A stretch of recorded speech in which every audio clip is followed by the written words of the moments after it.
नमस्कार दोस्तों, मैं सेफ doctor Dinesh Kumar, chief consultant physio the Royal Physiotherapy Clinic Kota. आज हम बात करेंगे बीपी मेजरमेंट के बारे में, यानी बॉडी से बीपी को कैसे मेजर किया जाता है, कैसे लिया जाता है, क्या क्या उसमें सावधानी हम लोग रखते हैं ताकि अच्छा और एग्जैक्ट बीपी जो है हम लोगों को मिले। तो एग्जैक्ट बीपी मिलने के लिए हम लोग थोड़ा सा हम लोगों को इन चीज़ों पर ध्यान देना है। यानी जो मैंने इस पर व्हाइट बोर्ड पर जो लिखा है वो आपको मैं बता दूँ क्या क्या चीज़ें जो हम लोगों को उसकी जरूरत होती है एक बीपी चेक करने के लिए। मोस्टली ये सब इंस्ट्रूमेंट जो है अधिकतर मोस्टली अभी हॉस्पिटलों में ही मिलते हैं और घरों में नहीं मिलते हैं। पहले भी नहीं मिलते थे घरों में, ऐसी बात नहीं। तो इसका क्या क्या है कि देखिए, सबसे पहले इंस्ट्रूमेंट है ये जो मैंने एक नंबर डाला हुआ है, इसको हम लोग बोलते हैं स्पिग्नोमेनोमीटर। ठीक है, इसके अंदर जो है ये होता है इन्फ्लेमेबल कप, जिसे हम लोग आर्म कप बोलते हैं। तीसरा होता है स्टेथोस्कोप, जो कि डॉक्टर्स जो होते हैं वो अपने हार्ट का साउंड और लंग्स की वो चेक करने के लिए हम चेक करते हैं। तो तीन चीज़ें मोस्टली होना यहाँ बहुत ज़रूरी होती है। तो सबसे पहले हम बात करते हैं स्पिग्नोमेनोमीटर की। तो देखिए, स्पिग्नोमेनोमीटर ऐसा होता है जो कि आप इसमें देख पा रहे हैं। ये इसमें रीडिंग होती है 110 से लेके 200 तक। और इसमें यहाँ पर बीच में जो है वाइट कलर की एक नली होती है, इसमें मरकरी होता है। मरकरी का अप डाउन होना ही हम लोगों को इसका शो होता है। तीसरा मैं बात करूँ, ये बीपी आर्म कप होता है जो कि हम लोग हाथ पे पहनते हैं और जो कि डिजिटल में भी आप लोग पहनते हैं, घरों पे करते हैं। तो ये मीटर होता है, ये बल्ब होता है, ये वाल्व होता है। जैसा कि हम इसमें ज़्यादा इसका वाल्व का इंपॉर्टेंस है, ये कम ज़्यादा करते हैं। ये स्टेथ होता है, कानों में लगाते हैं। तो सबसे पहले हम लोग देखते हैं इसका प्रोसीजर जो है। सबसे पहले क्या करेंगे, सबसे पहले हम लोग करते हैं क्या है कि मरीज को जो है सुपाइन में लेटा देते हैं, सीधा लेटा देते हैं। उसके हैंड से, यानी लेफ्ट और राइट कोई सा भी जो हाथ आप यूज कर सकते हैं, उसके हाथ से आप लोग देखोगे एल्बो के ऊपर जो है वहाँ पर कोबाइडल फोसा होता है।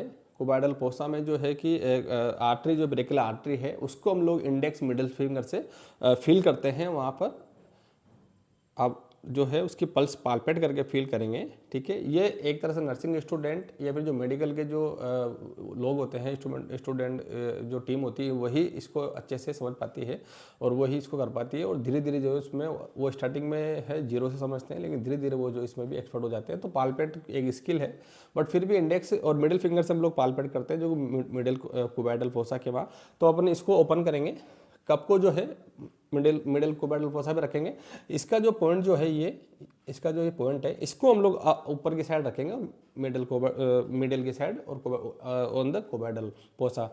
तो उसके बाद हम लोग क्या करेंगे कि ये यहाँ पर इसको हम लोग पुश करेंगे। जो बल्ब जो है, ये बल्ब को हम लोग पुश करेंगे तो इसका जो मरकरी जो है वो ऊपर चला जाएगा, यानी 200 तक मान के चलो कर लेंगे। पेशेंट को भी बोलेंगे थोड़ा टाइट लगेगा, वो ज़्यादा लगे तो 100 और कम कर सकते हैं।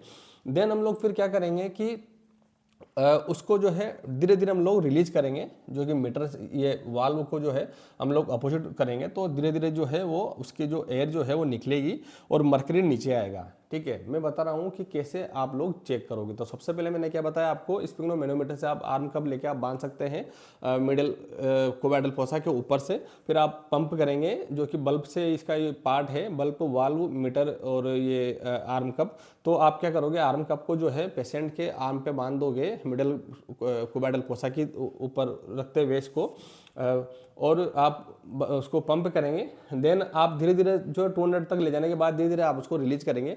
उसके बाद आप क्या करेंगे, जो मैंने बताया था पालपेट जो आपने की है, उसके ऊपर आप जो है इसका चेस्ट रखेंगे। किसका, इसे हम लोग चेस्ट बोलते हैं, मैं लिखना भूल गया यहाँ से। यानी ये स्टेथोस्कोप को जो चेस्ट बोलते हैं, इसको हम लोग चेस्ट बोलते हैं। तो चेस्ट को आप लोग वहां रखोगे और जैसे ही धीरे धीरे आप डाउन करोगे तो आपको एक पालपेट जो है आपको जो है लब डब की आवाज जो है आपको सुनाई देगी अपने कानों में। तो आप उसे नोट करेंगे सबसे पहले, यानी आप ऊपर से नीचे आएंगे तो आप उस साउंड को आप नोट करेंगे कि आपको कहाँ स्टार्ट होती है। देन आप जो है वो जो साउंड जहां स्टॉप होता है आप उसे नोट करेंगे। मैं जैसे फॉर एग्जांपल अगर मैं बात करूं तो सबसे पहले मेरा मतलब है कि अगर मान के चलो कि 120 जो है, 120 पे वो लपडप की आवाज़ जो है वो बंद हो जाती है ना। यानी सीधी बात ये मैं बोलना चाहता हूँ आपको कि अगर जो ऊपर से आप जैसे नीचे लाओगे इसको, आप धीरे धीरे रिलीज करोगे तो मरकरी नीचे आएगा और ये जो साउंड है ये तो बढ़ते क्रम से करते हुए क्रम में तो 120 पे जैसे आपको साउंड आना स्टार्ट होता है मान के चलिए। ठीक है, फिर आप उसके बाद वापस नीचे आते जाओ, फिर उसके बाद जो साउंड आपको बिल्कुल ही बंद हो जाता है, यानी एक तो स्टार्ट हुआ एक बंद हुआ। तो अगर वो 180 पे बंद हुआ, ठीक है, तो आप ये रीडिंग नोट करेंगे। तो इसको हम लोग बोलते हैं सिस्टोलिक और इसको बोलते हैं हम लोग डायस्टोलिक। तो ये जो है एक मेडिकल स्टूडेंट ही समझ पाता है और उसी के लिए ही बहुत इंपॉर्टेंट होता है, क्योंकि बहुत सी बार जो है ये बात जो है हम लोगों को सामना करना पड़ता है इस चीज़ का। तो ये हॉस्पिटल और क्लिनिक में जो है ज़्यादा यूज होता है। मोस्टली जो घरों पे हम लोग यूज़ करते हैं वो डिजिटल बीपी होता है, जो नॉर्मली बांध के और हर कोई कर सकता है। उसमें जो है थोड़ा चेंजेस आता है, 10-15 रीडिंग का उसमें अप डाउन हम लोगों को देखना पड़ सकता है। तो सबसे जो सटीक और एग्जैक्ट जो बीपी हम लोग रीडिंग ले सकते हैं वो हम लोग ले सकते हैं स्पिग्नो मैनोमीटर से। यहाँ पर सबसे अच्छा बीपी जो है ये शो करता है। जैसे मैं एक बार दोबारा फिर आपको मोटा मोटा रिपीट कर दूं। सबसे पहले हम लोग क्या करेंगे, स्पिग्नोमीटर और स्टेथोस्कोप लेंगे, जो कि स्पिग्नोमीटर हम लोग ओपन करेंगे तो हम लोग क्या करेंगे, आर्म कप को जो है अपने एल्बो के मिडल कोबाइडल पोसा के ऊपर रखते हुए बांध के हम लोग ये बल्ब से है उसको एयर पंप करेंगे। तो ये मरकरी जो अब जाएगा धीरे धीरे जो 200 या 180 के अराउंड हम लोग करेंगे। उसके बाद बल्ब को धीरे धीरे हम लोग छोड़ेंगे तो मरकरी डाउन आएगा। जहां पर आपको लब डब का साउंड आता है आप फर्स्ट उसे नोट करेंगे, सेकंड जहां स्टॉप होता है उसे नोट करेंगे, और जो सबसे पहले जो आपको साउंड होता है उसे ऊपर लेके और इसको नीचे लेके। तो ये ऊपर वाला जो है वो सिस्टोलिक होगा, नीचे वाला जो है डायस्टोलिक होगा, और हम लोग ऐसे एग्जैक्ट बीपी जो है वो चेक कर सकते हैं। सबसे आप ये देख सकते हैं अगर कोई मरीज जो है थोड़ा बकता हुआ थोड़ा काम करता हुआ ऐसा आता है तो उसमें थोड़ा 5 या 2-5 का चेंजेस हम लोगों को देखने को मिल सकता है, जो कि कोई घबराने की बात नहीं, आप समझ सकते हैं। Thank you so much.